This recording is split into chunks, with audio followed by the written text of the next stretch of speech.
You have 30 seconds to tell me why I shouldn't fire every single person in this room.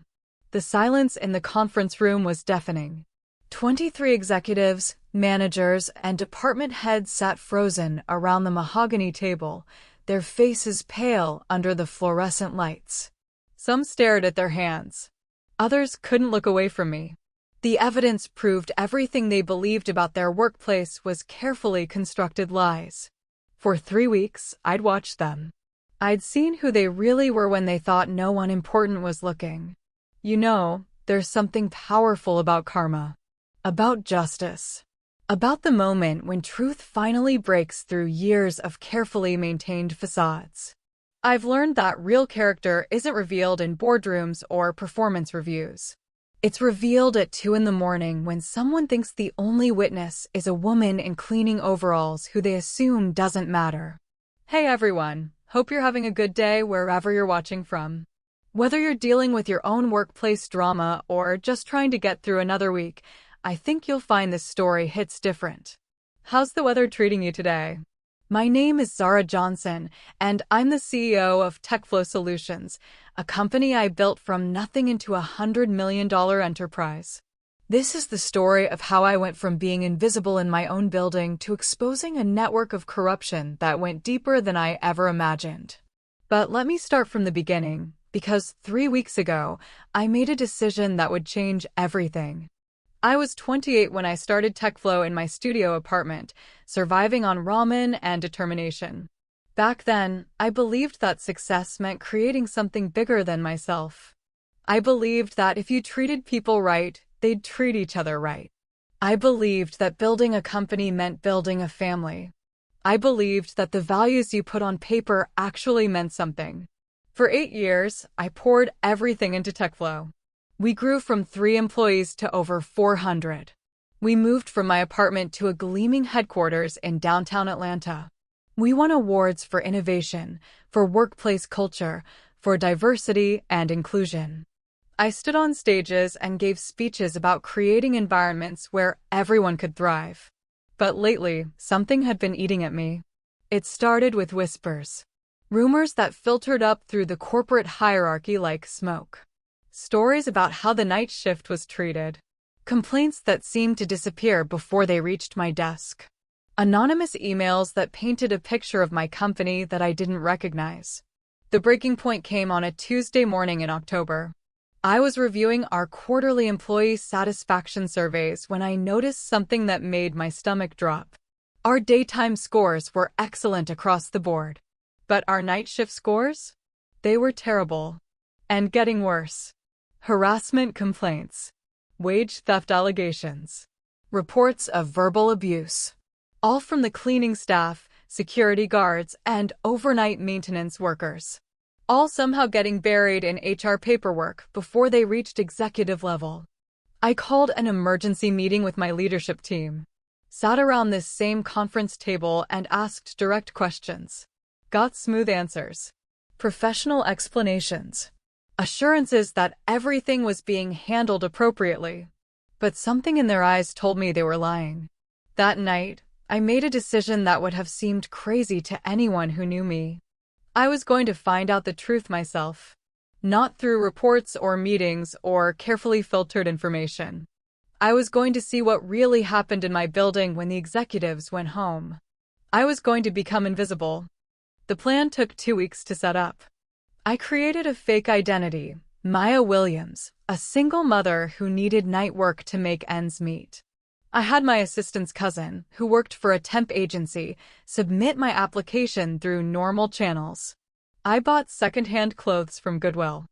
I practiced changing my voice, my posture, my entire presence. I studied how to disappear in plain sight.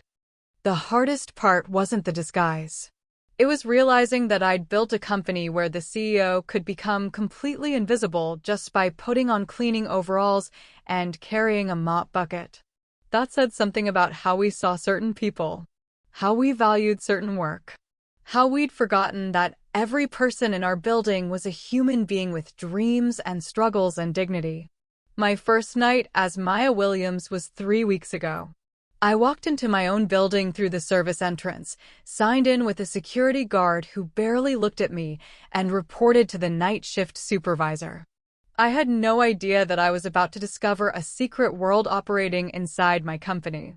A world where power was abused, where vulnerable people were exploited, and where the values I'd spent 8 years building were being systematically destroyed. But I also had no idea that I was about to meet people who would restore my faith in humanity. People who showed me what real leadership looked like, even when they had no title, no authority, and no recognition. This is the story of those 3 weeks. Of what I learned about my company, my employees, and myself when I stopped being the CEO and started being Maya. And, trust me, what I discovered will shock you as much as it shocked me. But before we dive deeper into this journey, I want you to know that this story gets intense. There are moments that will make you angry, moments that will break your heart, and moments that will give you hope. If you're ready for that emotional ride, make sure you're subscribed because this is just the beginning. Let me take you back to that first night, when I walked into my own building as a stranger and realized I didn't recognize the place I'd spent 8 years building. The service entrance of TechFlow Solutions looked different at 10 p.m. During the day, it was just another door in our sleek glass building. At night, it felt like a portal to a completely different world. I stood outside for a full minute, adjusting the straps of my backpack and trying to calm my nerves. The woman looking back at me from the reflection in the glass doors wasn't Zara Johnson, CEO. She was Maya Williams, a 30-year-old single mother from East Atlanta who needed this job to pay rent. I'd spent hours perfecting this transformation. My natural hair was hidden under a head wrap. I wore no makeup, thick-rimmed glasses I didn't need, and clothes that were clean but clearly second-hand. Most importantly, I'd practiced changing everything about how I carried myself. No confident stride. No direct eye contact. No assumption that I belonged anywhere. The security guard barely glanced up when I approached his desk. "You the new girl for cleaning crew?" "Yes, sir. Maya Williams. I'm supposed to report to." I checked the paperwork, playing the part of someone nervous about her first night. "Someone named Rodriguez." He pointed down a hallway I'd never walked before, despite working in this building for 3 years. "Break room's down there. She'll find you." As I walked away, I heard him mutter something to his partner about another one who probably won't last a week. The casual dismissal in his voice hit me harder than I expected. These were people I paid. People who worked for a company I'd built on principles of respect and dignity. The break room was nothing like the executive lounge on the 15th floor. Fluorescent lights buzzed overhead. The furniture was mismatched and worn. A handwritten sign taped to the refrigerator warned people not to steal lunches, with multiple angry notes added below it. "You must be Maya." I turned to see a woman in her 50s approaching with a warm smile. She was small, but carried herself with quiet authority.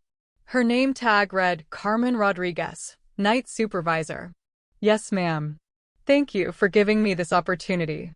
Carmen studied my face for a moment, and I wondered if somehow she could see through my disguise. But then she nodded. "We'll start you easy tonight. Floors 15 through 20. Just basic cleaning. Empty trash, vacuum, wipe down surfaces. You'll be working with Dimitri. He's been here 2 years, knows the routine." She led me to a supply closet that smelled like industrial disinfectant and handed me a cart loaded with cleaning supplies. "Few rules you need to know. Stay out of any office with the door closed. Don't touch anything on desks except trash. And if any of the late workers are still here, you make yourself invisible. They don't like being disturbed." That last rule made my stomach clench. In my mind, I'd always imagined that our late-working employees were considerate of the cleaning staff. Professional. Respectful. What if they need something? I asked. Carmen's expression darkened slightly. "They don't need anything from us except to pretend we don't exist. Trust me on this one, Maya. Keep your head down, do your work, and don't give anyone a reason to complain about you." She introduced me to Dmitri, a quiet man in his 30s with calloused hands and tired eyes. He spoke with a slight accent and moved with the efficiency of someone who'd learned to be invisible. First night, he asked as we loaded our carts into the service elevator. Yes, I'm a little nervous. He gave me a sympathetic look. It's not bad work if you follow the rules. Carmen is good supervisor. Fair. But some people here. He shook his head. Just remember, we are not seen. We are not heard. We clean and we leave. The elevator opened on the 15th floor, my floor. The executive level where my corner office sat behind frosted glass doors. Where I'd spent countless hours in meetings, making decisions that affected hundreds of lives. Now I was seeing it from a completely different perspective. The hallways felt different in the dim after-hours lighting. Longer. More intimidating. The expensive artwork and motivational posters about teamwork and innovation seemed to mock the reality of what Dmitri was telling me. That office there, he pointed to a door I recognized as belonging to Chris Rockefeller, our VP of Operations. He stays late sometimes. Very particular about his space. Don't move anything, even if it looks like trash. He once got a girl fired because she threw away a napkin he was saving. I stared at the door, trying to process this information. Chris had been with the company for 4 years. I'd promoted him twice. He sat in leadership meetings where we talked about treating all employees with respect. Fired? For throwing away a napkin. Dmitri nodded grimly. Said she was stealing. Made up story about missing papers. Carmen tried to defend her, but he shrugged. He has more power than cleaning lady. We moved methodically through the floor, and with each office, Dmitri shared another story. The director who left deliberately messy spaces to test the cleaning staff. The manager who would hide small items and then accuse cleaners of theft if they moved them. The executive who had security cameras installed in her office specifically to watch the cleaning crew. Why don't people report this? I asked, though I was starting to understand the answer. To who? HR? They are friends with these people. We are just. He searched for the word. Replaceable. As we worked, I began to notice things I'd never seen before. The way the cleaning staff moved through the building like ghosts. How they automatically stepped aside when anyone in business clothes appeared, even other night shift workers. The careful way they handled everything, as if one wrong move could cost them their livelihood. Because it could. We were finishing the 17th floor when I heard voices coming from the conference room. I recognized one of them immediately, Sarah Mitchell, our HR director. A woman I'd trusted with some of the most sensitive aspects of our company culture. Just handle it like the others, she was saying.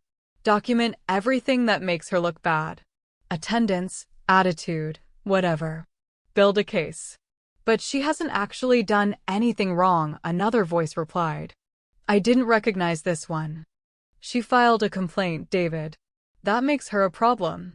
We can't have cleaning staff thinking they can just run to HR every time someone hurts their feelings. My blood ran cold. I grabbed Dimitri's arm and pulled him back around the corner, my heart pounding. What is it? He whispered. I couldn't answer. I was listening to my HR director, a woman I'd hired specifically because of her commitment to employee rights, casually discussing how to fire someone for filing a harassment complaint. The key is documentation, Sarah continued. Make it look like performance issues. That way, if anyone asks questions later, we have a paper trail that has nothing to do with her complaint. What about Carmen? She's been backing up the girl's story. Carmen's been here too long anyway. Getting too comfortable. Maybe it's time for some changes in night shift supervision. I felt Dmitri tense beside me. Carmen wasn't just his supervisor. She was the one person protecting the night shift workers from exactly this kind of retaliation. The voices were getting closer. Sarah and whoever David was were heading toward the elevator. I grabbed my cleaning cart and started moving, trying to look busy while my mind raced. This wasn't just about individual bad actors. This was systematic. Organized. My HR director was actively covering up harassment and planning to fire people who spoke up about it. As Sarah walked past us toward the elevator, she didn't even glance in our direction. We were invisible to her, just part of the building's furniture. But I saw her clearly. And for the first time in 8 years, I was seeing my company clearly too. Dimitri, I said quietly as the elevator doors closed behind them. How long has this been going on? He looked at me with sad, knowing eyes. Since I started here. Probably longer. And no one fights back? How do you fight people who control your paycheck? Who can call immigration on half the crew? Who can make sure you never get hired anywhere else? He shook his head. We survive, Maya. That's all we can do. But as I pushed my cleaning cart down the hallway, past offices belonging to people I'd trusted, people I'd promoted, people I'd considered friends, I realized that survival wasn't enough anymore. I'd built this company to be different, to be better. And somewhere along the way, I'd lost control of what it had become. The question was, what was I going to do about it? As we finished our shift and headed back to the break room, I made a decision. 3 weeks. I would give myself 3 weeks to understand the full scope of what was happening. To gather evidence, to figure out who could be trusted and who needed to be stopped. But first, I needed to understand how deep this corruption went. And I had a feeling that what I'd overheard tonight was just the beginning. Carmen was waiting for us in the break room, and the worry lines around her eyes told me she already knew something was wrong. How was your first night, Maya? I looked at this woman who'd spent years protecting vulnerable workers with no power and no support. Who'd probably seen dozens of good people fired for speaking up. Who carried the weight of keeping her team safe in a system designed to exploit them. Educational, I said quietly. Very educational. She studied my face again, and I saw something flicker in her eyes. Recognition? Suspicion? Hope? Good, she said finally. Education is important. Especially in a place like this. As I walked to my car in the employee parking garage, I realized that my first night as Maya Williams had taught me more about my company than 8 years as CEO. And tomorrow night, I was going to learn even more. My second night as Maya Williams started with a lie that would change everything. Maya, I need you to work a double shift tonight, Carmen said as I clocked in. Her voice was strained, and I could see exhaustion in her eyes. 2 of our regular girls didn't show up. Of course. Whatever you need. What I didn't know was that those 2 women hadn't simply missed work. They'd been fired that afternoon, just hours after I'd overheard Sarah and Mitchell planning their termination. The speed of it should have been my first warning that something much bigger was happening. Carmen paired me with Elena Vasquez, a woman in her early 20s who'd been working nights for 6 months. As we loaded our carts, she kept glancing around nervously. You seem worried, I said, trying to sound casual. It's nothing. Just be extra careful tonight, okay? Don't give anyone any reason to notice you. We started on the 20th floor, working in comfortable silence until Elena suddenly grabbed my arm. Someone's coming. Quick. She pulled me into a supply closet just as footsteps echoed down the hallway. Through the crack in the door, I watched David Morrison, our facilities manager, walk past with someone I didn't recognize. A man in an expensive suit who definitely didn't work for TechFlow. They're early tonight, Elena whispered. Early for what? She looked at me like I'd asked an incredibly naive question. You really are new, aren't you? 20 minutes later, Elena led me to a part of the building I'd never seen before. A sub-basement level that wasn't on any of the architectural plans I remembered approving. The elevator required a special key card that Elena produced from her pocket. Where did you get that? David gives them to certain people. The ones who do extra work. The elevator opened into a dimly lit hallway lined with small rooms. The air smelled stale, and I could hear the hum of industrial equipment. But there were other sounds too. Voices. Movement. The kind of activity that shouldn't be happening in an empty building at midnight. Elena, what is this place? She turned to face me, and I saw fear in her eyes. Real, bone-deep fear. Maya, I like you. You seem nice. But if you want to keep this job, you need to understand how things work here. She led me to a room at the end of the hall. Through a small window, I could see inside. My stomach dropped. There were people working in there. At least a dozen men and women, hunched over tables, sorting through what looked like electronic components. They moved with the mechanical precision of people who'd been doing repetitive work for hours. Maybe days. What are they doing? Refurbishing electronics. Phones, tablets, computer parts. David brings in damaged equipment. They fix it. He sells it. Makes good money.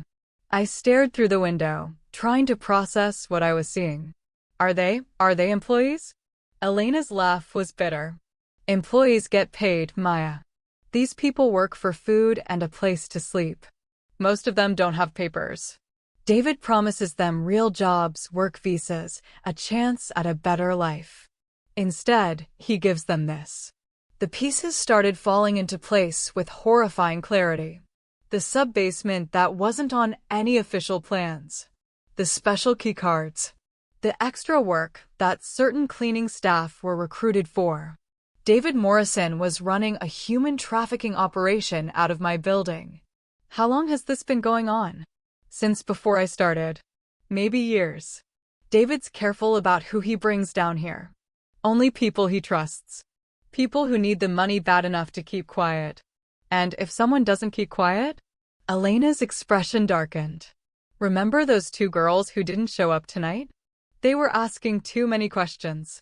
Making noise about wanting to contact immigration services to help some of these people get proper documentation. My hands were shaking. I gripped the window ledge to steady myself. Elena, this is slavery. This is human trafficking. We have to report this. To who? David has friends in immigration. Sarah in HR covers for him. Even some of the security guards are involved. You think the police are going to believe a bunch of undocumented workers and cleaning ladies over a facilities manager with connections? She was right, and that realization hit me like a physical blow. The system was designed to protect people like David and silence people like Elena. The very structures I'd put in place to ensure ethical business practices had been corrupted from the inside. Besides, Elena continued, half the people down there are too scared to testify. David tells them that if they cause trouble, he'll have them deported. Their families back home depend on the little bit of money they can send. It's not much, but it's something. We stood there in silence, watching people who should have been protected by labor laws, by human decency, by the values I thought my company represented. Instead, they were trapped in a nightmare that was happening literally beneath my feet. Elena, why are you showing me this? She studied my face for a long moment. Because you asked questions. Because you seem like you actually care. And because. She hesitated. Because I think you might be someone who could actually do something about it. There was something in her voice, a note of hope mixed with desperation, that made me look at her more carefully. What do you mean? I've been watching you, Maya. The way you move, the way you talk, the questions you ask. You're not like the rest of us. You're educated. You have options. Maybe you have connections. My heart started racing. Could she see through my disguise? Did she know who I really was? I don't know what you're talking about. Maybe not. But if you ever figure out a way to help these people, to stop what's happening here, I'll help you. Whatever it takes.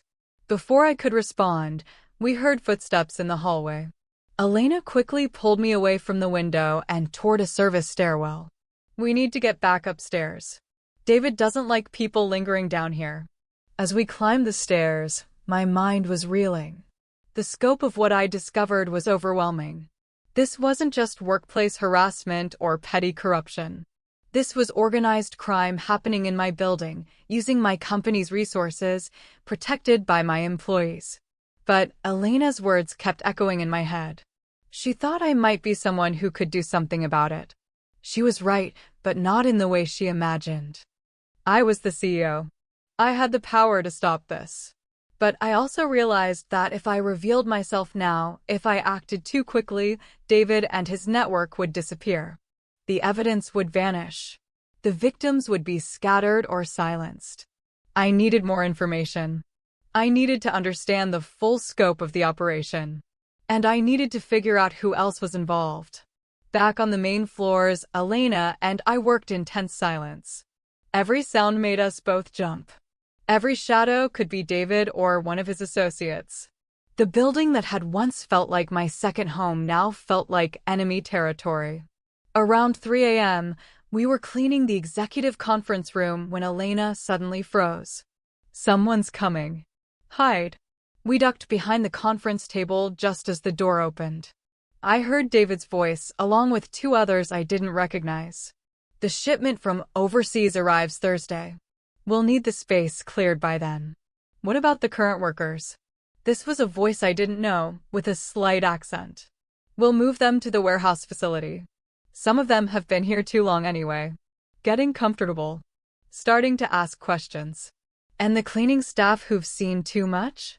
There was a pause that made my blood run cold. "Sarah's handling that. Performance reviews, attendance issues, the usual. We'll clean house over the next few weeks. Bring in fresh people who understand the arrangement." They were talking about human beings like inventory. Like problems to be managed and disposed of. What about the supervisor? "Carmen. She's been protecting her people too much. Making noise about worker rights, asking questions about the sub-basement access. She needs to go." I felt Elena tense beside me. Carmen wasn't just her supervisor. She was the one person standing between the night shift workers and complete exploitation. "How do you want to handle it?" "Accident. Something that looks natural. She's been working here for 15 years. Lots of stress, health problems. Heart attack wouldn't surprise anyone." The casual way David discussed murdering Carmen made me realize that this operation was far more dangerous than I'd imagined. These weren't just corrupt employees skimming money or cutting corners. These were people willing to kill to protect their operation. After they left, Elena and I sat in stunned silence for several minutes. "Did you hear that?" she whispered. "Every word. They're going to kill Carmen. And they're going to fire everyone who might talk." Her voice was shaking. "Maya, we have to do something. We have to warn her." I looked at this young woman who was risking everything to protect people she barely knew. Who was willing to stand up to a criminal organization with nothing but courage and hope. "We will," I said quietly. "But we have to be smart about it. If we move too fast, they'll just disappear and start over somewhere else." So what do we do? For the first time since putting on this disguise, I felt the weight of who I really was. The responsibility, the power, the obligation to protect the people who worked for me. We gather evidence. We document everything. And we make sure that when we move, we get all of them. Elena nodded, but I could see the fear in her eyes. "How long do we have?" "They said Thursday for the shipment. That gives us 2 days. And Carmen." I thought about the woman who'd welcomed me on my first night, who'd spent years protecting vulnerable workers with no support from above, who was now in mortal danger because she'd tried to do the right thing. We protect her. Whatever it takes. As our shift ended and I walked to my car, I realized that everything had changed. I wasn't just investigating workplace harassment anymore. I was uncovering a criminal enterprise that reached into every level of my company.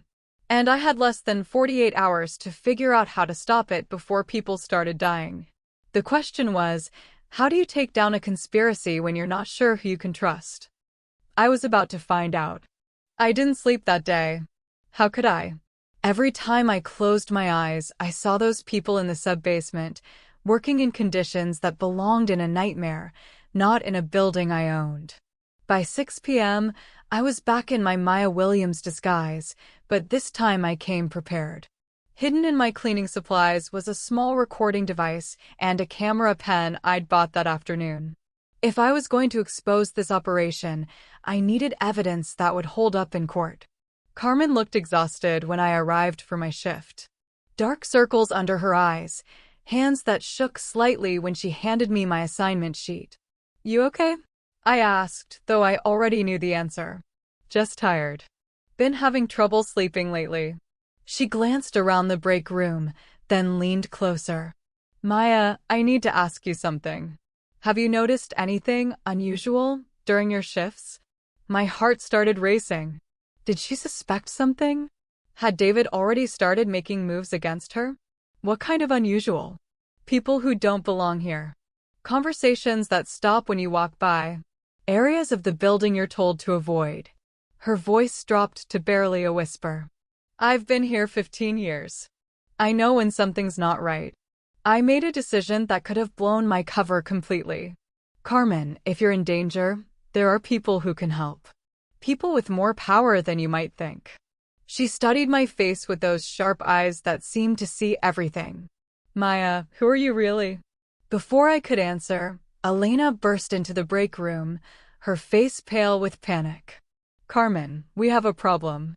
David's here early, and he's brought friends. They're asking questions about who's been working the sub-basement shifts." Carmen's expression hardened.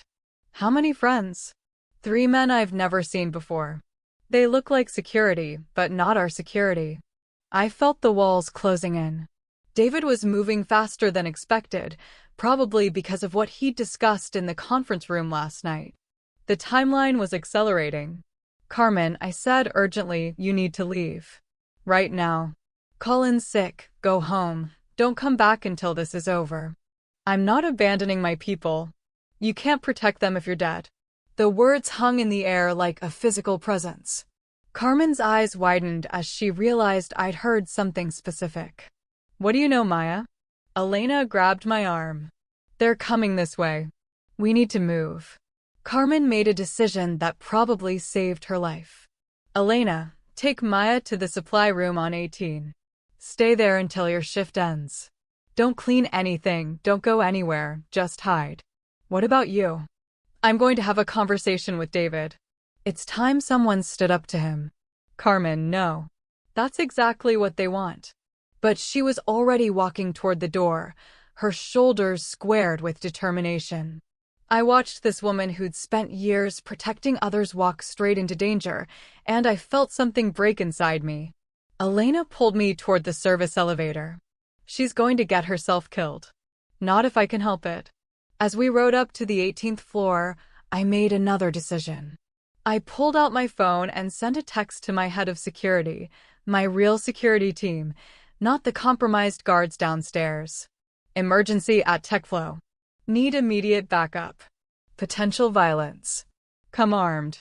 Elena saw me texting and grabbed my phone. "Who are you calling?" "Maya, if you bring police here, half these people will be deported before David ever sees a courtroom." She was right. I needed to be smarter about this. Not police. Private security.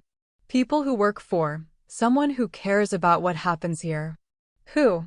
I looked at this young woman who'd risked everything to show me the truth.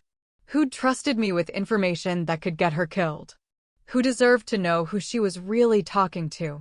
"Elena, what I'm about to tell you is going to sound impossible."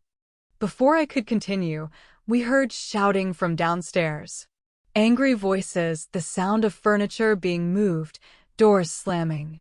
"They're searching the building," Elena whispered. "Looking for something. Or someone." We found a supply closet and huddled inside, listening to the chaos below. Through the thin walls, we could hear David's voice, louder and more aggressive than I'd ever heard it. "I want every person who worked sub-basement shifts in the last month. I want their files, their addresses, their emergency contacts. Someone's been talking, and I'm going to find out who." "What about the supervisor?" This was a voice I didn't recognize, rough and threatening. "Carmen's handled. She won't be a problem much longer." Elena grabbed my arm so hard it hurt. "Maya, we have to do something." I pulled out my phone again and called a number I'd never thought I'd use in a situation like this. My personal attorney, someone who's specialized in corporate crisis management. "Richard, it's Zara. I need you to conference in the FBI. Right now." Elena's eyes went wide. Zara? Did you just say Zara? I held up a finger, listening as Richard connected the call. This is Agent Martinez, FBI Corporate Crimes Division. Agent Martinez, this is Zara Johnson, CEO of TechFlow Solutions. I'm currently undercover in my own building, and I've discovered a human trafficking operation being run by my facilities manager. There are victims in immediate danger, and I believe my night shift supervisor is about to be murdered. The silence on the other end of the line lasted about 3 seconds. Ms. Johnson, can you verify your identity? I rattled off my social security number, my mother's maiden name, and the code word I'd established with the FBI during a previous corporate security briefing. Verified. What's your current location and status? I'm hiding in a supply closet on the 18th floor of my own building, disguised as a cleaning lady, with a witness who can testify to everything I've discovered. Elena was staring at me like I'd grown a second head. Ma'am, we're going to need you to stay exactly where you are. We have a team 15 minutes out. Agent Martinez, 15 minutes might be too long. They're actively searching for witnesses, and they've made threats against the night shift supervisor. Understood. We're also contacting Atlanta PD for immediate backup. I hung up and turned to Elena, who was still staring at me in shock. You're really her. You're really the CEO. Yes. The woman who gives those speeches about employee dignity and workplace respect. Yes. And you've been cleaning toilets for 3 days to figure out what was happening to us. Yes. Elena was quiet for a long moment. Then she started laughing. Not happy laughter, the kind of laughter that comes when reality becomes too surreal to process any other way. Do you have any idea how many times I've fantasized about meeting you? About telling you what really happens in this building after you go home. I'm listening now. Yeah, you are. She wiped tears from her eyes. Okay, boss lady. What's the plan? Before I could answer, we heard footsteps in the hallway outside our hiding spot. Heavy boots, moving systematically from room to room. They're searching this floor, Elena whispered. I looked at my phone. 12 minutes until the FBI arrived. 12 minutes to keep Elena safe, to protect the people in the sub-basement, and to make sure Carmen didn't become a casualty of my investigation. Elena, I need you to tell me everything you know about David's operation. Who's involved, how many victims, where they keep records. Everything. Why? Because when the FBI gets here, I want to make sure they arrest everyone involved, not just David. This whole network needs to come down. She nodded and started talking, her voice low and urgent. As she spoke, I realized the scope of the operation was even larger than I'd imagined. David wasn't just exploiting undocumented workers. He was running a sophisticated criminal enterprise that included money laundering, document fraud, and connections to trafficking networks in 3 states. The footsteps were getting closer. I could hear doors opening and closing, getting nearer to our hiding spot. Elena, when they find us, I want you to stay behind me. Don't say anything, don't move, just let me handle it. What are you going to do? Something I should have done 3 days ago. The supply closet door opened, and David Morrison stood there with 2 men I didn't recognize. His face was flushed with anger, and I could see the bulge of a weapon under his jacket. Well. Maya Williams. The new girl who asks too many questions. I stood up slowly, keeping Elena behind me. Hello, David. You know, I had a feeling about you from the first night. Something didn't add up. Too educated, too confident, too interested in things that weren't your business. Maybe because they should be everyone's business. He laughed, but there was no humor in it. You have no idea what you've stumbled into, do you? This operation generates more revenue than half the legitimate departments in this building. It's efficient, profitable, and completely invisible. It's slavery. It's business. These people were living in poverty, with no opportunities, no hope. I gave them work, shelter, purpose. You gave them prison. David's expression darkened. You know what your problem is, Maya? You think you understand how the world works. You think there are good guys and bad guys, right and wrong. But the real world is more complicated than that. I heard sirens in the distance. Faint, but getting closer. You're right, David. The world is complicated. But some things are still simple. Like the fact that you're going to prison. He pulled out his weapon, and I felt Elena tense behind me. I don't think so. See, you and your friend here are going to have an accident. Tragic workplace incident. Happens all the time in buildings like this. David, before you do something you can't take back, there's something you should know. What's that? I straightened up, letting my real voice come through for the first time in 3 days. My name isn't Maya Williams. It's Zara Johnson. I'm the CEO of this company. And you're fired. The look on his face was worth every terrifying moment of the last 3 days. The sirens were getting louder. The silence in that supply closet stretched for what felt like hours, but was probably only seconds.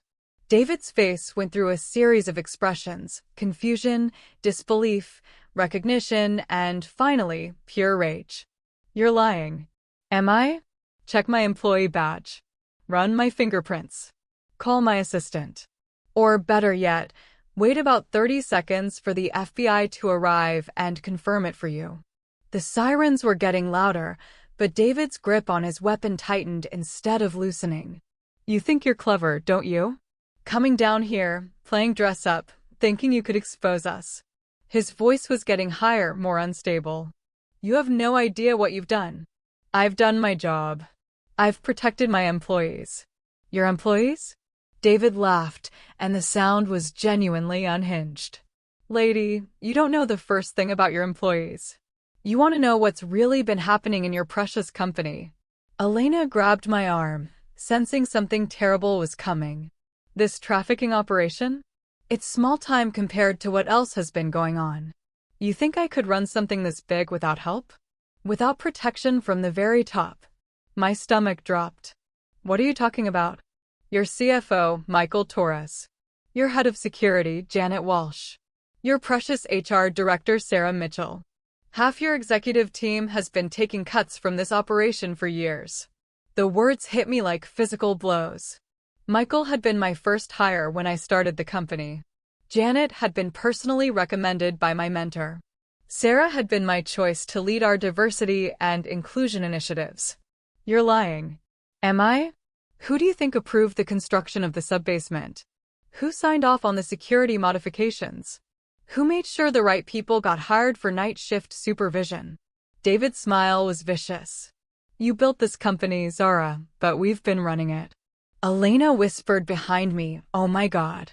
And the best part? The absolute best part. David was warming up now, enjoying the devastation on my face. Your board of directors knows. They've known for 2 years. The profits from our operations have been keeping this company afloat during the market downturns. I felt like the floor was disappearing beneath my feet. That's impossible. Is it? When was the last time you personally reviewed the facility's budget? The security contracts? The cleaning service agreements?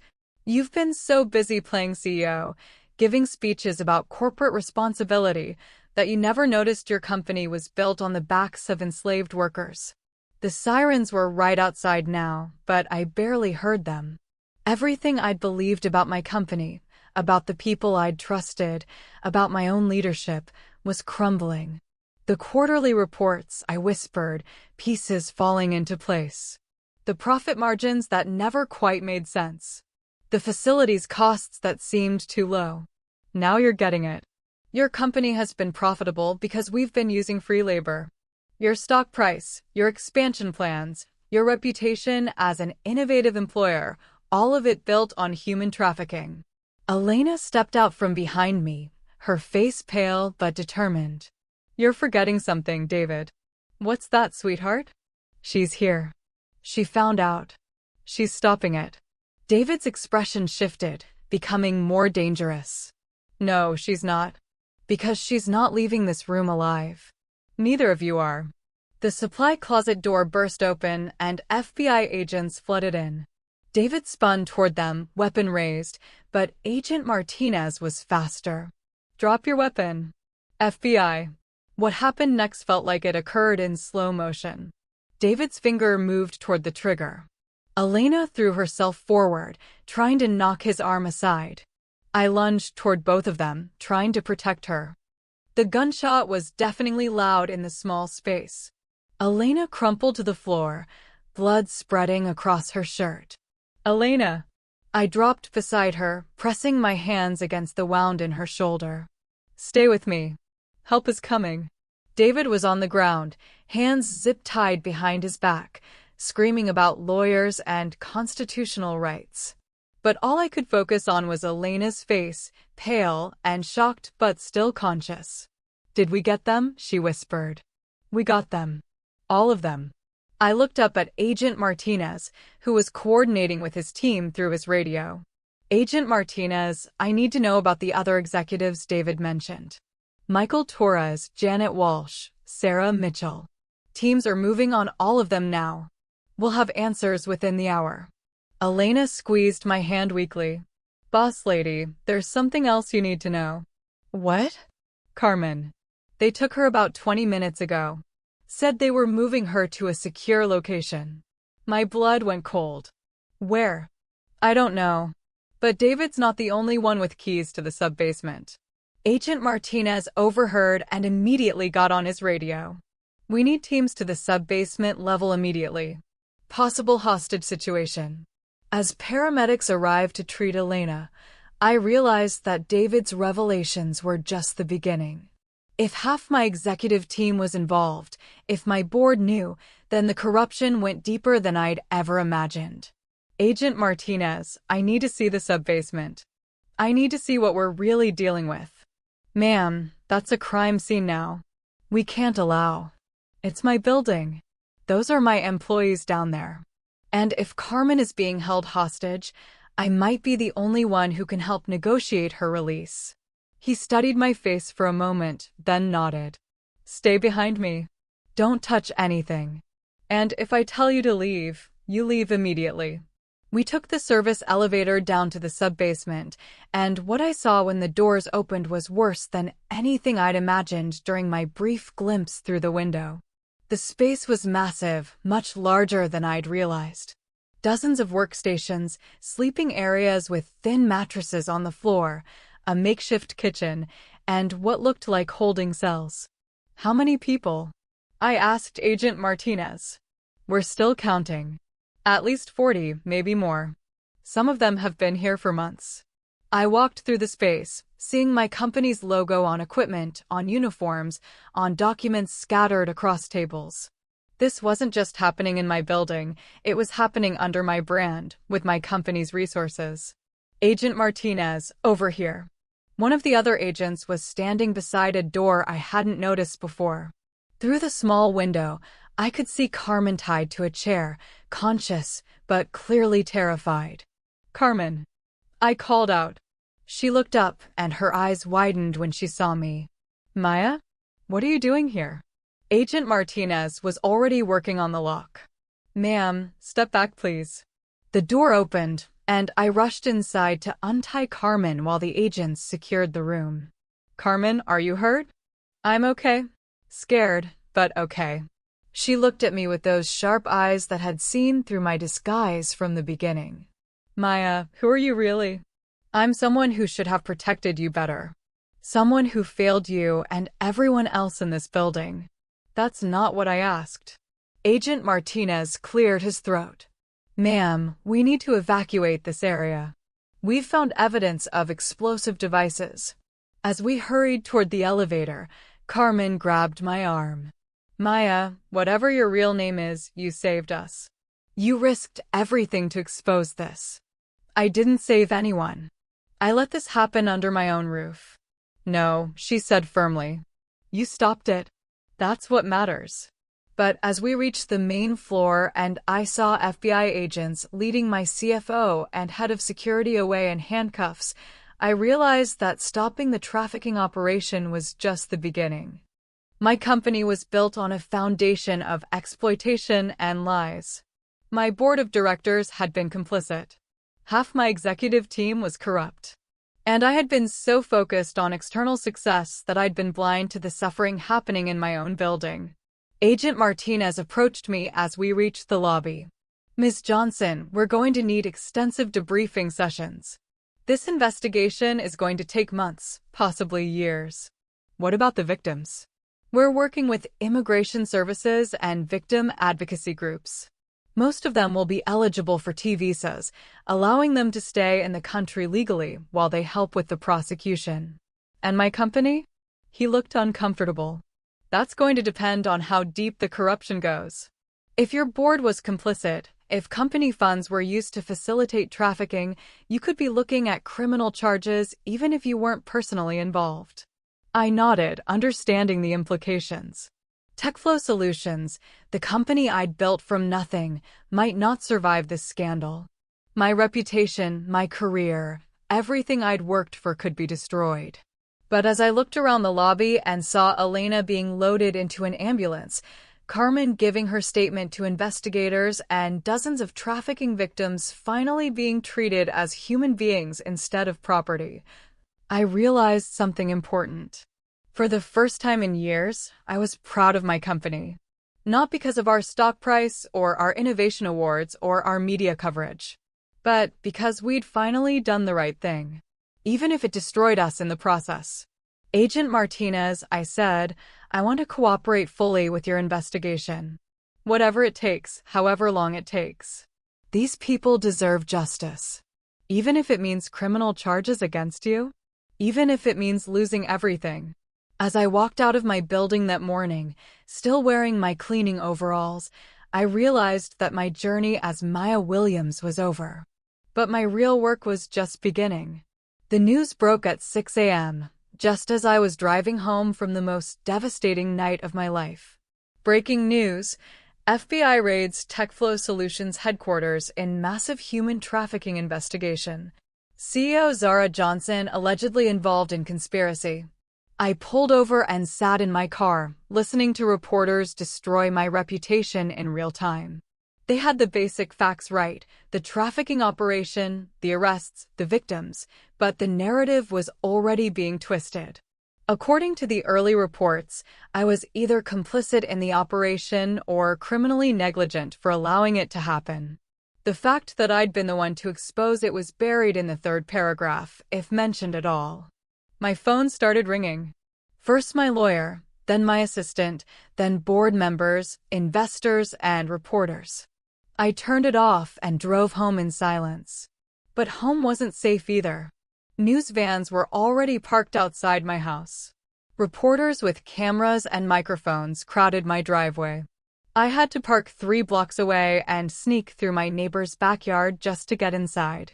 The next 72 hours were a blur of legal meetings, FBI interviews, and watching my life disintegrate on live television. The board of directors held an emergency meeting and voted to place me on administrative leave pending the investigation. The vote was unanimous. People I'd worked with for years, people I'd considered friends, abandoned me without even hearing my side of the story. Michael Torres, my CFO and first employee, gave an interview claiming he'd tried to warn me about irregularities in the facility's budget, but that I'd ignored his concerns. It was a complete lie, but it played well on camera. Janet Walsh, my head of security, released a statement through her lawyer suggesting that I'd pressured her to look the other way regarding certain operational efficiencies. Another lie, but one that painted me as the mastermind rather than the whistleblower. The worst part was watching the victims' stories get lost in the media frenzy about my alleged involvement. Elena, still recovering from her gunshot wound, tried to give interviews explaining that I'd been the one to expose the operation. But her testimony was dismissed as loyalty to a boss who'd manipulated her. Carmen tried to speak up too, but as an undocumented immigrant, her credibility was questioned by reporters who seemed more interested in corporate scandal than human suffering. By the end of the week, I'd lost everything. The board voted to terminate my employment for cause, which meant no severance, no benefits, and no references. My stock options were frozen pending the investigation. My company credit cards were canceled. My corporate apartment lease was terminated. But the financial losses were nothing compared to the personal devastation. My mentor, the woman who'd encouraged me to start TechFlow, released a statement distancing herself from me. Friends stopped returning my calls. Professional contacts acted like I had a contagious disease. The worst moment came when I ran into my neighbor at the grocery store. This was a woman I'd known for 3 years, someone whose kids I'd given Christmas presents to, someone who'd borrowed my lawnmower and invited me to barbecues. She looked right through me like I didn't exist. That's when I understood that it didn't matter what the investigation ultimately revealed. In the court of public opinion, I was already guilty. The narrative had been set. Successful Black CEO builds empire on the backs of enslaved workers. The irony was devastating. I'd spent my entire career fighting against exactly those stereotypes. I'd given speeches about ethical leadership, about using success to lift others up, about the responsibility that came with power. And now I was being portrayed as the worst kind of exploiter. 2 weeks after the raid, I was served with a civil lawsuit. The victims' advocacy group was suing TechFlow for damages, and as CEO, I was named as a primary defendant. The lawsuit sought $50 million in compensation. Money I didn't have, for a company I no longer controlled, for crimes I'd helped expose. My lawyer explained the legal reality with brutal honesty. Zara, even if the criminal investigation clears you, the civil case could drag on for years. Your personal assets could be seized. Your reputation may never recover. What about the evidence? The recordings I made? The fact that I called the FBI? It helps, but it doesn't change the fact that this happened under your leadership. Corporate liability doesn't require personal knowledge or intent. I sat in his office, looking out at the Atlanta skyline, at the city where I'd built my dreams, and realized that everything I'd worked for was gone. But the legal and financial destruction wasn't even the worst part. The worst part was the doubt. Late at night, alone in the studio apartment I'd rented after losing my house, I found myself questioning everything. Had I really been as ignorant as I claimed? Were there signs I should have seen? Red flags I'd ignored because I was too focused on growth and success? The facility's budgets that had seemed too good to be true. The night shift turnover that I'd attributed to the nature of the work. The complaints that had been resolved by HR without ever reaching my desk. Maybe I hadn't wanted to look too closely. Maybe I'd been willfully blind because the alternative would have complicated my success story. The self-doubt was eating me alive. I stopped sleeping. Stopped eating regularly. Stopped answering the phone or checking email. I'd built my entire identity around being a successful CEO, a role model, a leader who made a difference. Without that identity, I didn't know who I was. 3 weeks after the raid, Elena showed up at my apartment. I almost didn't answer the door. I was wearing the same clothes I'd had on for 2 days, my hair was unwashed, and I probably smelled like the depression that had become my constant companion. But she kept knocking. "I know you're in there, boss lady. Open up." When I finally opened the door, she took one look at me and pushed her way inside. "Jesus, Zara. When's the last time you showered? What are you doing here? How did you even find me? Carmen has connections. And I'm here because you're falling apart, and that's not acceptable." She started opening windows, letting light into the apartment I'd been keeping dark for days. "Elena, you don't understand. I've lost everything. My company, my reputation, my future. I'm facing criminal charges and civil lawsuits. I'm probably going to prison. So my life is over." She turned to face me, and I saw something in her eyes I hadn't expected. Anger. "Your life is over? Your life." She pulled up her shirt, showing me the bandage where David's bullet had torn through her shoulder. "You know what would have been over? My life. Carmen's life. The lives of 40 people who were being held as slaves in your building. Elena, No, you listen to me. You think losing your job and your money and your reputation is the end of the world? You know what the end of the world looks like?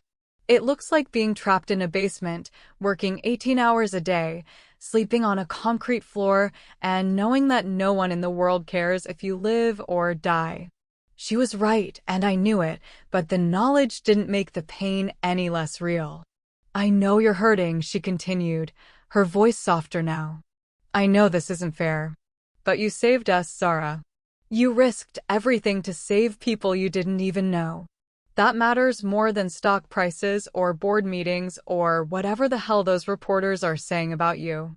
It doesn't feel like it matters. That's because you're looking at this wrong. You think your worth comes from being CEO of some company. But I've seen who you really are. I've seen you choose to protect people even when it cost you everything. She sat down beside me on the couch, and for the first time in weeks, I didn't feel completely alone. Elena, what if they're right? What if I should have known? What if I was so focused on success that I ignored what was happening to people like you? Maybe you should have known.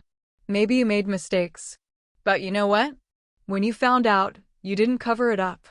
You didn't try to protect yourself. You did the right thing, even though you knew it would destroy you. And look where it got me. It got you here. Sitting in this apartment, feeling sorry for yourself, while 40 people are free because of what you did. She was right, but I still felt lost. Elena, I don't know how to come back from this. I don't know who I am if I'm not the CEO of TechFlow. Then maybe it's time to figure that out. As she left that evening, Elena turned back to me. Zara, the investigation is going to clear you. The truth is going to come out. And when it does, you're going to have a choice. You can stay here feeling sorry for yourself, or you can figure out how to use what you've learned to help people. What do you mean? I mean there are a lot of companies out there with secrets. A lot of workers who need someone willing to risk everything to protect them. Maybe your real calling isn't running a tech company. Maybe it's something bigger. After she left, I sat in my apartment thinking about what she'd said. For the first time in weeks, I felt something other than despair. I felt possibility. But first, I had to survive the investigation. I had to clear my name. And I had to figure out how to rebuild not just my life, but my sense of who I was and what I was meant to do. The darkest part of my journey wasn't over yet. But maybe, just maybe, I was ready to start fighting my way back to the light. The call came at 3 a.m. on a Tuesday, 6 weeks after my world collapsed. Ms. Johnson? This is Agent Martinez. I'm sorry to wake you, but we have a situation. I sat up in bed, instantly alert. What kind of situation? We've uncovered another trafficking operation. Bigger than TechFlow. And the victims are asking for you specifically. What do you mean, asking for me? Word has gotten out in the immigrant community about what you did. About how you went undercover to expose the operation. These victims heard about it, and they're refusing to cooperate with anyone except you. I rubbed my eyes, trying to process what he was telling me.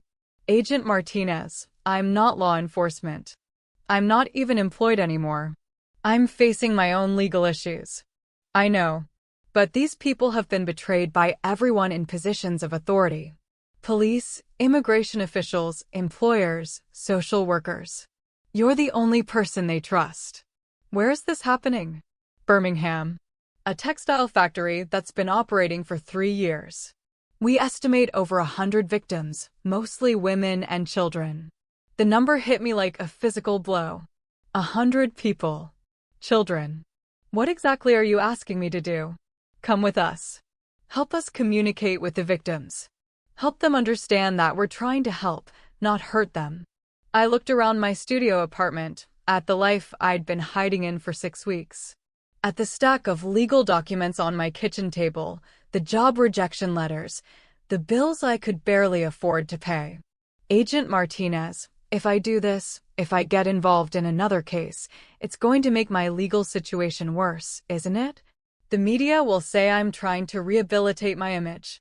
The prosecutors will say I'm interfering with ongoing investigations. Probably. And if I don't do it? 100 people stay enslaved while we spend months trying to gain their trust. Some of them might die waiting. There it was. The impossible choice Elena had predicted I'd have to make. Stay hidden, protect myself, Focus on clearing my name and rebuilding my life. Or step back into the spotlight, risk everything I had left, and try to help people who had no one else. When do we leave? 2 hours. I hung up and sat in the darkness of my apartment, thinking about the path that had led me here. 6 weeks ago, I'd been the CEO of a successful company. Now I was unemployed, facing potential criminal charges, and being asked to risk what little I had left to help strangers. But they weren't really strangers, were they? They were people like Elena, like Carmen, like the 40 victims I'd helped rescue from my own building. People who'd been made invisible by a system that valued profit over human dignity. I got dressed and packed a bag, then called the one person I knew would understand. Elena? It's Zara. I need to ask you something. It's 3:30 in the morning, boss lady. This better be good. I explained the situation, the choice I was facing, the risks involved. So let me get this straight, she said when I finished. The FBI wants you to help rescue 100 trafficking victims, but doing it might hurt your legal case? That's about the size of it.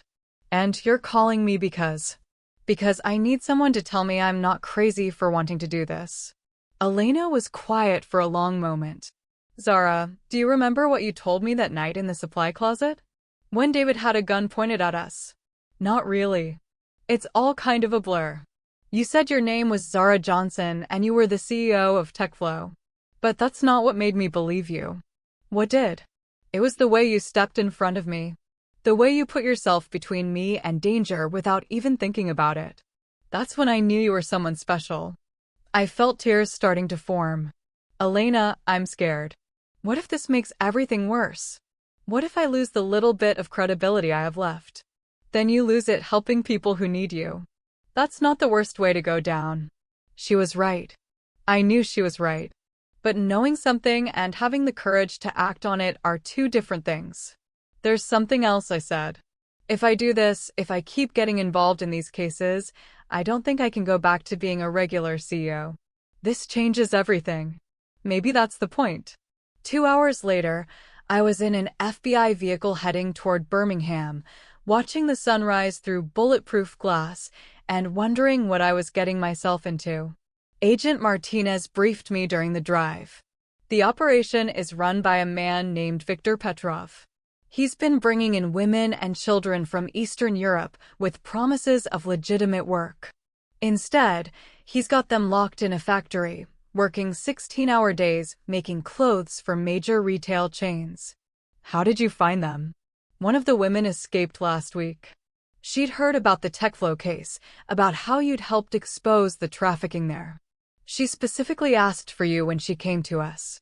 What's her name? Anya Volkov. She's 19, been here for 8 months. She speaks some English, but she's terrified of authority figures. She'll only talk to you. We arrived at a warehouse complex on the outskirts of Birmingham just as the sun was fully up. FBI vehicles surrounded the building, but I could see the operation was more complex than TechFlow had been. How many buildings? I asked. 4. Factory, dormitory, administrative offices, and what we think is a punishment facility. The scope of it was overwhelming. This wasn't just exploitation. It was a full-scale prison camp disguised as a business. Agent Martinez led me to a mobile command center where I could see monitors showing the interior of the buildings. Dozens of people, mostly young women, working at sewing machines in windowless rooms. They've been in there since 5 a.m., Agent Martinez explained. 18-hour shifts, 7 days a week. The ones who complain or try to escape get sent to the punishment building. What happens in the punishment building? His expression darkened. You don't want to know. A female agent approached us. Agent Martinez, we've got Anya Volkov ready for you. She's asking for Ms. Johnson. They led me to a trailer where a young woman sat wrapped in a blanket, her eyes darting nervously between the agents around her. She was thin, too thin, with the hollow look of someone who'd been surviving on minimal food for months. When she saw me, her eyes widened. You're her? The woman who saved the people in Atlanta. I'm Zara Johnson. And you're Anya.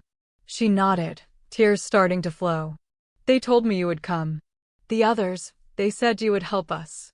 I sat down across from her, trying to project calm confidence I didn't feel. Anya, I'm here to help. But I need you to tell me about the people inside. How many? Where are they being held? Are there children? So many children, she whispered. In the dormitory building. Some as young as 12. They make them work in the factory during the day and… She couldn't finish the sentence. My hands clenched into fists. Anya, we're going to get them out. All of them. But I need you to help me understand how to do it safely. For the next hour, she drew maps, explained routines, identified the guards and their weapons. She told me about the women who'd tried to escape and been caught. About the punishment building where people disappeared for days or weeks. About the children who cried themselves to sleep every night. Anya, why did you ask for me specifically? You don't know me. Because the others who escaped from Atlanta, they told us. They said you were a powerful person who gave up everything to save them. They said you were someone who kept promises. The weight of that trust was almost unbearable. These people had heard about what I'd done and decided I was someone they could believe in. Someone who wouldn't abandon them. I promise you, Anya. We're going to get them out. All of them.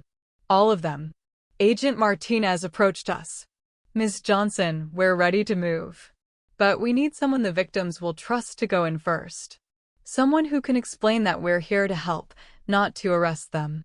I looked at Anya, then at the monitors showing the factory floor where dozens of people were trapped in modern slavery.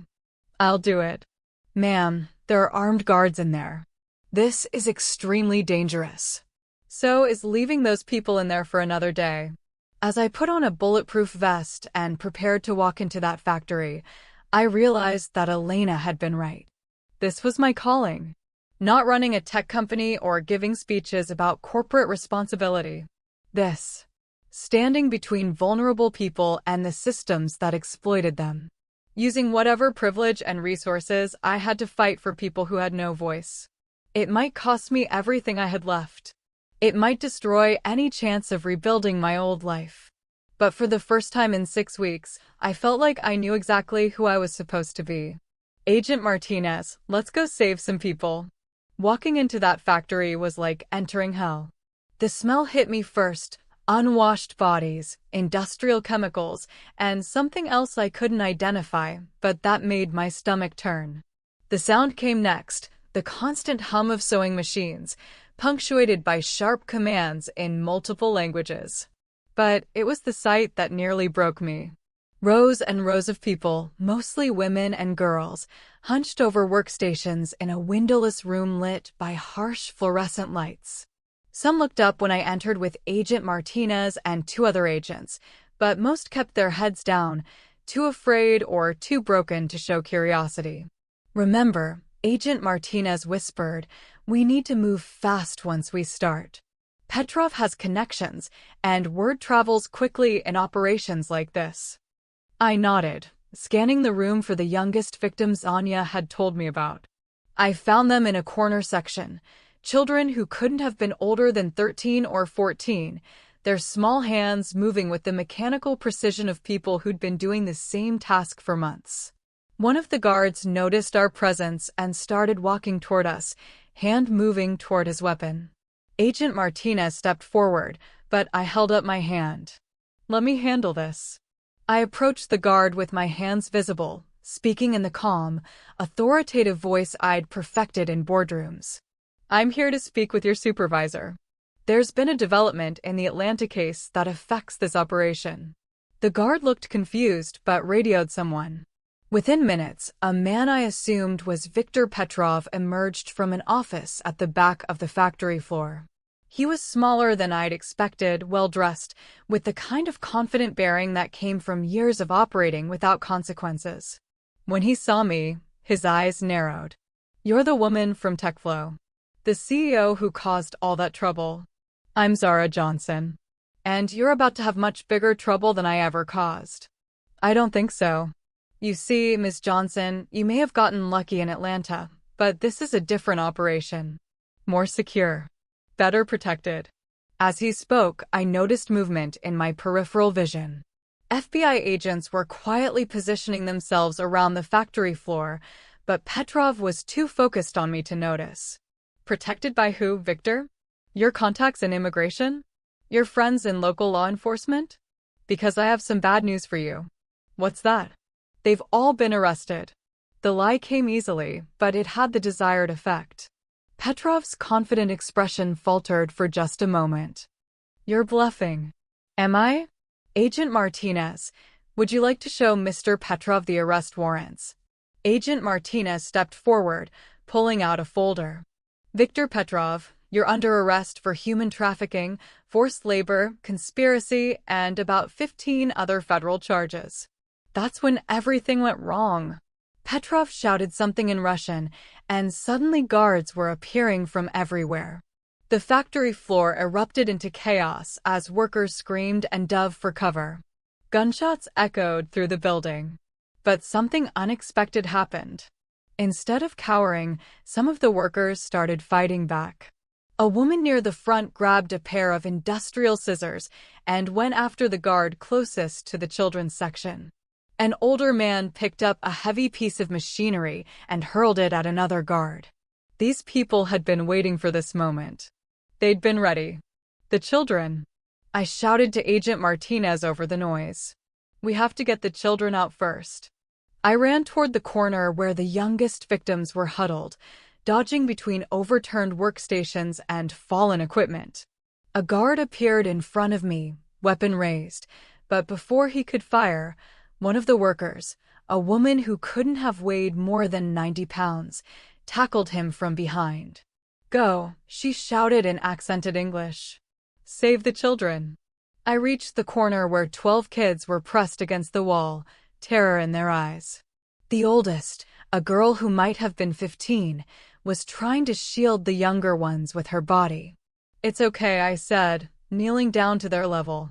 We're here to help. We're going to get you out. You are police? The girl asked. I'm someone who cares about you. And I promise, you're never going back to this place. Agent Martinez appeared beside me with 2 other agents. We need to move them now. The building's not secure yet. As we started leading the children toward the exit, I heard a voice behind me. Miss Johnson. I turned to see Anya running toward us, no longer the terrified girl from the trailer.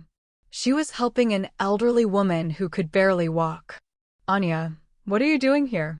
You're supposed to be safe. These are my people. I could not leave them. Together, we formed a human chain, moving the most vulnerable victims toward the exits while FBI agents secured the building. But as we reached the main door, Petrov appeared one last time. He had a gun pointed directly at the group of children. Nobody moves, or I start shooting kids. The factory floor went silent except for the sound of children crying. Victor, I said, stepping between him and the children, it's over. Your operation is finished. Your guards are arrested. Your contacts are compromised. Shooting children isn't going to change any of that. Maybe not. But it'll make me feel better about losing everything. You haven't lost everything yet. Surrender now, cooperate with the investigation, and maybe you can avoid the death penalty. Death penalty? You think trafficking children is a misdemeanor? You think the federal government takes kidnapping lightly? I took a step closer. Victor, you have one chance to do the right thing. Don't make this worse than it already is. For a moment, I thought he might actually surrender. His hand wavered, and I could see doubt in his eyes. Then Agent Martinez made his move. The takedown was swift and professional. Petrov was on the ground, weapons secured, hands zip-tied behind his back before he could react. But the real victory wasn't his arrest. It was what happened next. As FBI agents led Petrov away, the factory workers, people who'd been enslaved, brutalized, and dehumanized for months or years, started to stand up. They looked around at each other, at the agents, at me, and I saw something I'll never forget. Hope. Is it real? The 15-year-old girl asked me. Are we really free? You're really free. What happens to us now? That was the question I'd been dreading. Because the truth was, freedom was just the beginning of their journey. They'd need medical care, legal assistance, housing, job training, psychological support. They'd need someone to advocate for them in a system that often treated trafficking victims like criminals.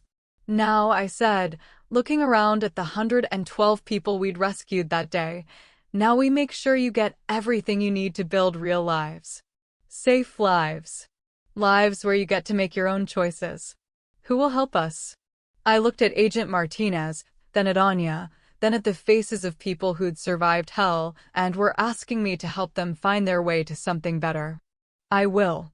The words came out before I'd fully thought them through, but as soon as I said them, I knew they were true.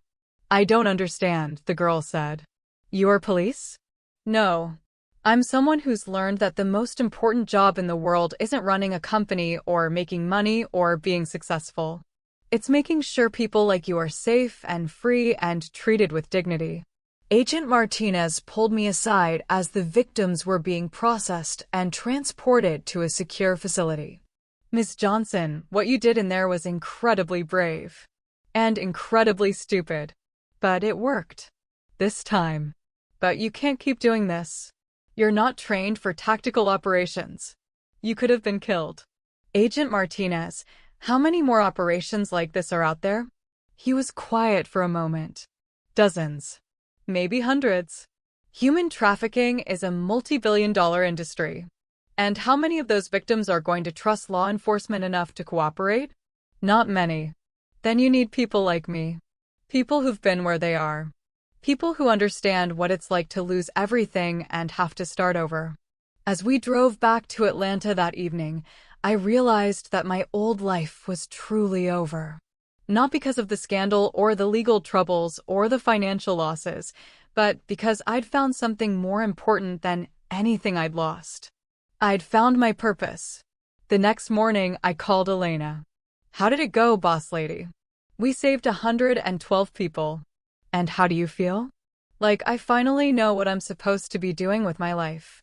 Which is building something new. Something that actually matters. What kind of something? I looked out the window of my studio apartment at the city where I'd built and lost a fortune, where I'd discovered the worst and best parts of human nature. I'm going to start a foundation. An organization that specializes in undercover investigations of trafficking operations. We'll work with law enforcement, but we'll also provide direct support to victims. Legal aid, housing, job training, whatever they need. That sounds expensive. It will be. But I think I know some people who might want to invest in that kind of work. The TechFlow victims? Among others. Elena, what would you say to being my first employee? She was quiet for a long moment. What's the pay? Terrible. The hours are worse. And there's a good chance we'll end up in dangerous situations on a regular basis. Sounds perfect.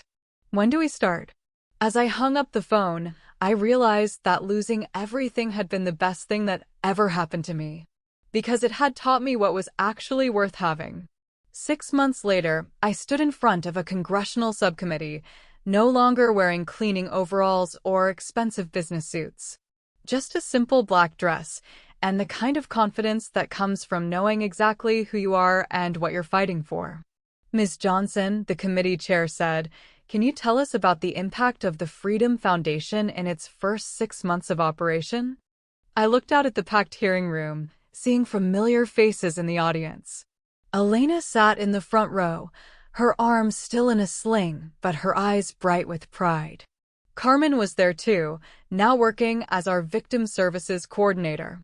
Anya had flown in from Birmingham, where she was attending college on a scholarship our foundation had helped arrange. Senator Williams, in 6 months, the Freedom Foundation has assisted in 17 federal investigations of human trafficking operations. We've helped rescue over 400 victims and provided direct services to more than 600 survivors. And how do you fund this work? Through a combination of private donations, corporate partnerships, and what we call justice settlements, agreements with companies that have unknowingly benefited from trafficked labor to fund victim services and prevention programs. What I didn't mention was that the largest single donation had come from an unexpected source, my former board of directors at TechFlow. After the criminal investigation cleared me of any wrongdoing and revealed the full scope of their complicity, they'd faced a choice: lengthy prison sentences or cooperation with our foundation's work.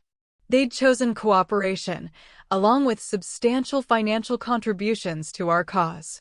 Ms. Johnson, your methods have been controversial. Some critics say that using undercover operations puts civilians at unnecessary risk. Senator, with respect, the people we're trying to help are already at maximum risk. They're being held as slaves, sexually exploited, and murdered when they try to escape. The question isn't whether our work is risky, it's whether we're willing to accept that risk to save human lives. But surely there are safer ways to investigate these operations? I thought about the question for a moment, then decided to tell them a story. 3 weeks ago, we received a call about a suspected trafficking operation at a chicken processing plant in rural Georgia. Traditional law enforcement had been trying to investigate for months, but they couldn't get anyone to talk. The workers were too afraid, too isolated, too convinced that any authority figure was their enemy. I paused, making eye contact with several committee members. So Elena Vasquez, my operations director, went undercover as a line worker. Within 2 days, she'd identified 43 victims and documented systematic abuse that had been going on for years. Within a week, we'd coordinated with federal agents to rescue those victims and arrest their captors. And the risk to Ms. Vasquez was significant. But you know what the bigger risk was? Leaving those 43 people in slavery for another month, another year, while we tried to find a safer way to help them. Elena stood up in the audience and spoke directly to the committee. Senators, I was one of those victims 6 months ago. I know what it's like to believe that no one cares, that no one will help, that you're invisible to the world. Zara and this foundation gave me my life back. And now I get to do the same thing for other people. The hearing continued for another hour, but I could tell we'd made our point. By the time I walked out of that building, 3 senators had privately committed to supporting our funding request, and 2 major corporations had approached us about partnership opportunities. But the real victory had happened 2 weeks earlier, in a moment the cameras didn't capture. I was in my office, a converted warehouse space that served as our headquarters, when Carmen knocked on my door. Zara, there's someone here to see you. She stepped aside, and David Morrison walked in. I hadn't seen him since the night of his arrest. He looked older, thinner, and carried himself with the defeated posture of someone who'd lost everything. Hello, Zara. David. I have to say, I wasn't expecting to see you here. I'm out on bail pending sentencing. My lawyer thought it might help if I cooperated with your foundation's work. I studied his face, looking for signs of manipulation or deception. What kind of cooperation? Information. About other operations, other networks. I wasn't the only one running trafficking schemes out of corporate facilities. There are dozens of them, maybe hundreds. He pulled out a thick folder and placed it on my desk. Names, locations, contact information, financial records. Everything I know about the network I was part of. I opened the folder and felt my stomach drop. The scope of what he was revealing was staggering.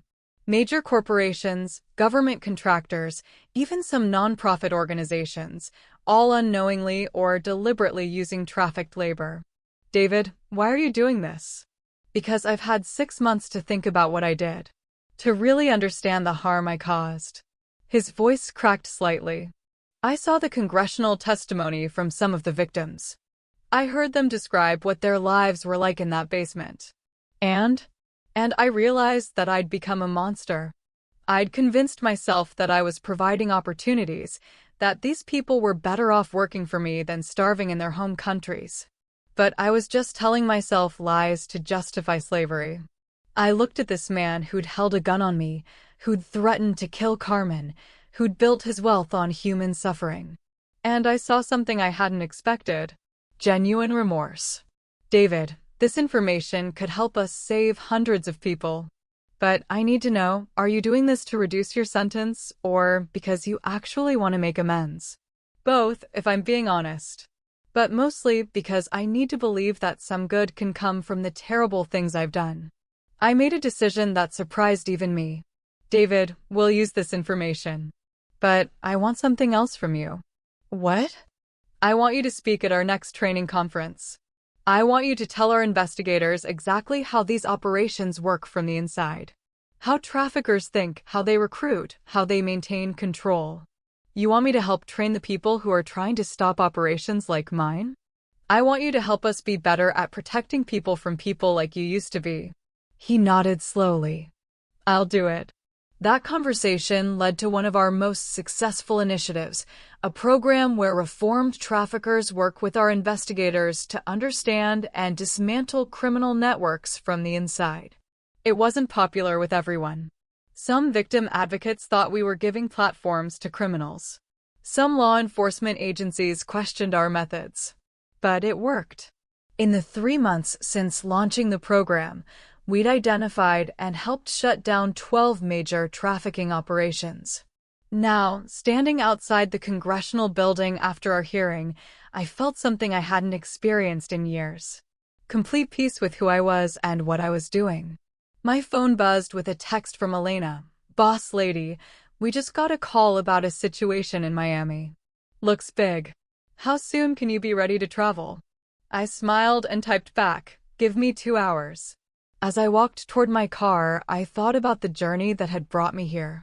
A year ago, I'd been a successful CEO who thought she understood her company and her purpose.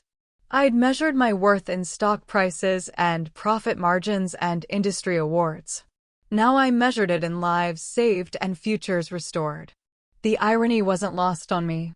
I'd lost everything, my company, my reputation, my financial security, and in the process, I'd found everything that actually mattered. My phone rang as I reached my car. The caller ID showed a number I didn't recognize. Ms. Johnson? This is Maria Santos. I'm calling from Phoenix. I think my daughter is being held by traffickers, and I heard about your foundation. Can you help me? I got in my car and started the engine, already mentally preparing for another undercover operation. Maria, tell me everything. We're going to bring your daughter home.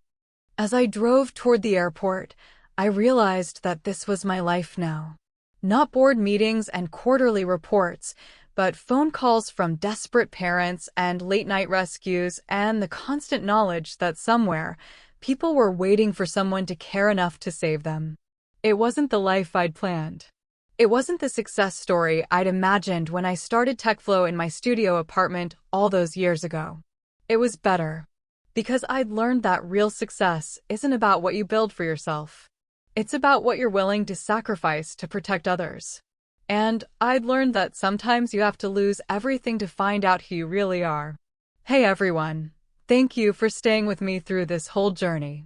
If this story moved you, if it made you think about the invisible people in your own workplace or community, please hit that like button and subscribe for more stories like this one. And remember, we all have the power to be someone's hero.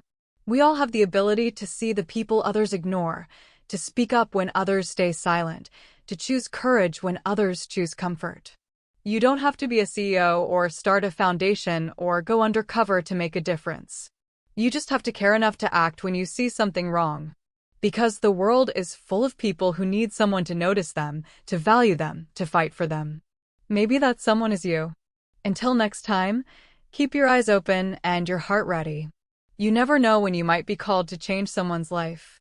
Or when changing someone else's life might end up changing your own.